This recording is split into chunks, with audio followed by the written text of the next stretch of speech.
ರೋಣ ತಾಲೂಕಿನ ಜಿಗಳೂರು ಗ್ರಾಮದಲ್ಲಿ ಮಂಗಳವಾರ ರಾತ್ರಿ ರೈತ ಹನುಮಂತ ಬೇಡರ್ ಎಂಬುವರ ದನದ ಕೊಟ್ಟಿಗೆಗೆ ಬೆಂಕಿ, ಅಪಾರ ಹಾನಿ.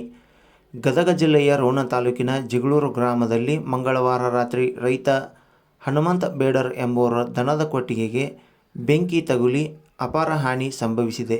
ರೈತ ಹನುಮಂತ ಬೇಡರ್ ತಗಡಿನ ಶೆಡ್ಡು ಹಾಕಿಕೊಂಡು ಅಲ್ಲೇ ವಾಸವಿದ್ದು, ಪಕ್ಕದಲ್ಲಿ ದನದ ಕೊಟ್ಟಿಗೆಯನ್ನು ಸಹ ಮಾಡಿಕೊಂಡಿದ್ದು, ನಿನ್ನೆ ಸಂಜೆ 7 ಗಂಟೆಯ ಸುಮಾರಿಗೆ ದನದ ಕೊಟ್ಟಿಗೆಯಲ್ಲಿ ಸೊಳ್ಳೆಗಳು ಮತ್ತು ನೊಣಗಳಿಗೆ ಹಾಕಿದ್ದ ಹೊಗೆಯಿಂದ ಬೆಂಕಿ ಸಂಭವಿಸಿ ಒಂದು ಹೋರಿಕರ ಬೆಂಕಿಗೆ ಆಹುತಿಯಾಗಿದೆ.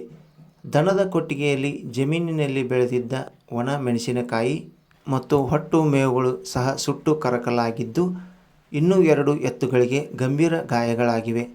ಅಪಾರ ಹಾನಿ ಸಂಭವಿಸಿದ್ದರಿಂದ ರೈತ ಸಂಕಷ್ಟಕ್ಕೆ ಸಿಲುಕಿದ್ದಾನೆ.